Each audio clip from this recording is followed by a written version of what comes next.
If you want to learn more about American liberty through the context of American history, go to my friends over at patriotpost.us, sign up today, and download your free copy of the Patriots Primer on American liberty through the link in the description box below.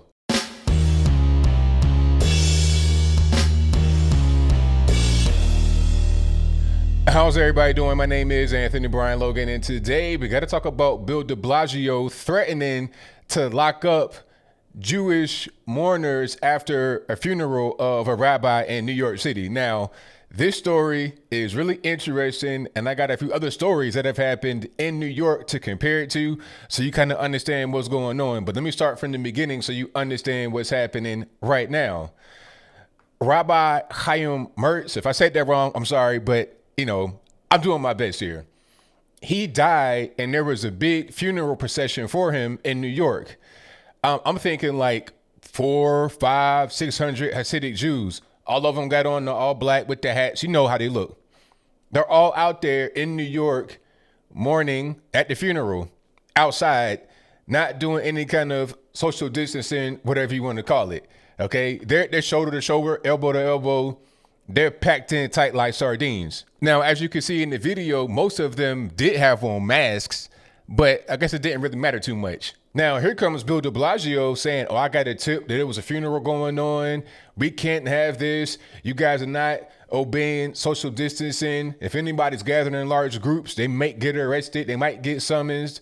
But what happened when NYPD went down there is that the crowd got dispersed. Now, as far as I know, nobody got arrested. Bill de Blasio's threatening to arrest them like, hey, here's a warning, don't do it again.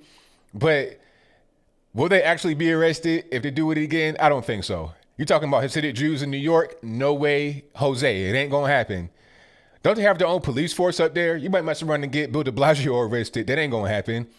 The Jews, is no way you're going to do that. You might say that just because you want to do a few things. First of all, you want to kind of save face to act like you have some kind of control over what the Hasidic Jews do in New York. You really don't have much control over what they do, number one. Number two, you want to appear to be fair, because I remember about 9-10 days ago, there was a quote unquote underground party at a barbershop in Brooklyn that got broken up and people got arrested. I'm talking about they had guys out there sitting down on the ground, hands behind their back, behind their head, the whole 9 yards. One guy was getting photographed, put into a paddy wagon, the whole thing. So you arrest them and that's fine. Oh, because they black, right? That's fine. But the Hasidic Jews not going to touch with a 10-foot pole. Hey, I know what's going on.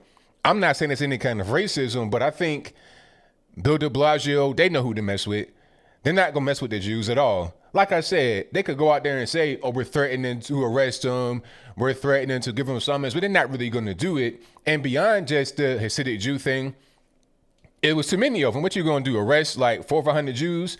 Now you create an international incident. Now you're going to have Benjamin Netanyahu involved. You're going to have Israel. You're going to have all Jews across America involved. One thing about the Jews that I really admire, which is why they aren't really going to be messed with, is that they all work together. Okay. If you mess with one person that's Jewish, they all pretty much rally around them, unless they're just an egregious, like a Jeffrey Epstein. They might just leave him alone. You understand what I'm saying? Harvey Weinstein. But you got Hasidic Jews out there mourning a funeral. Oh, no, ain't going to happen. You're going to have an international incident, an incident right here in America. It's not going to be a good look versus if you go to a barbershop and it's a bunch of black folks in there having a party, like 50 of them, or you can arrest them, because what's going to be the actual consequence? Okay. You may have some local activists getting upset. You may have guys like me get on YouTube and make a video about how it's not really fair, but what is that really going to do?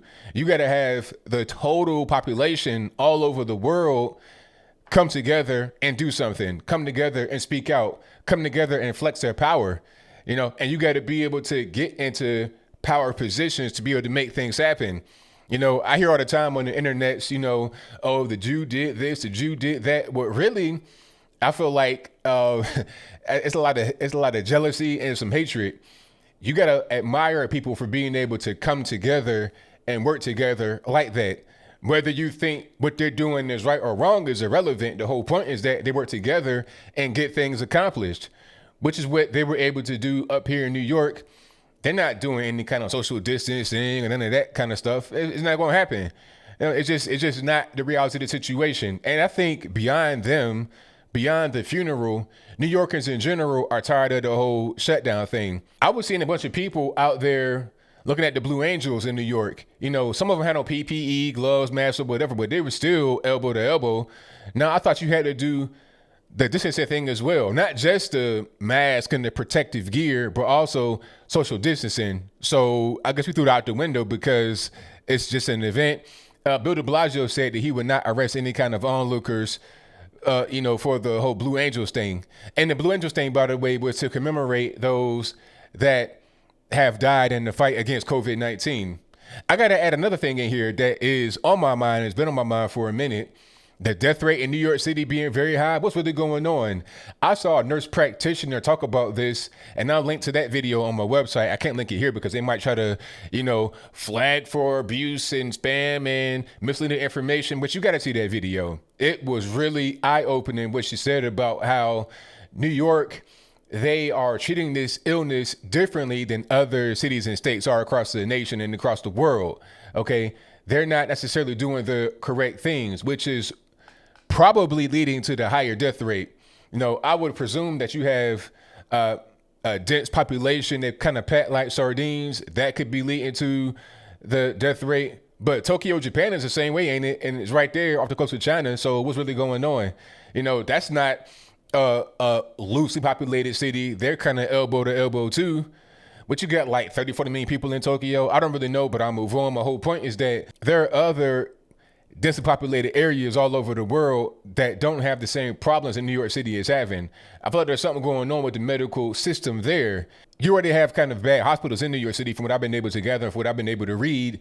And then on top of that, you have this whole COVID-19 outbreak and they're not treating patients properly. So that could be the reason why there's a high death rate. So I think trying to, threaten Hasidic Jews and locking just regular normies up and stuff like that, black folks, that ain't really gonna, that's not really gonna help your situation. What you should do is tighten up the medical system and have that be that. Don't be trying to lock people in their homes.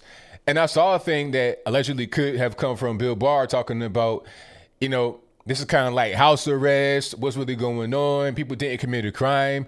This is the Attorney General speaking. So I think if a person would know about what's lawful, what's unlawful, what's right and what's not right when it comes to a legality thing, I think he'd know that more than just regular people out there in the street. So as I close, I want to say this. Shout out to the Hasidic Jews out there in New York for having the funeral and not social distancing. And shout out to Bill de Blasio for knowing who to mess with and who not to mess with. Okay. Like I said, the Hasidic Jews out there, you want to try to lock them up and they bought 4, 5, 7, 800 deep. Good luck with that without causing an international incident. Good luck without causing a lot of turmoil in New York City in general.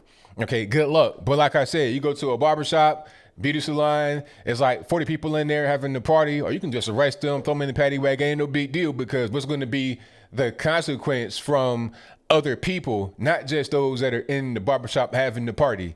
Okay. If it were just about people at the funeral, then it'd be a little different, but it's not that way. You got to worry about a larger response, but I think I'll leave that right there for now.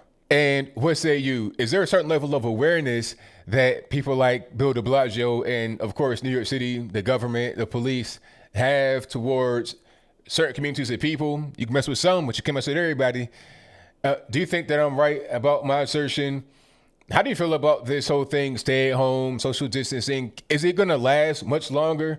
Are we going to go into June, July, August doing this exact same thing? States are opening up right now today. Okay, by May 1st, we'll be totally open.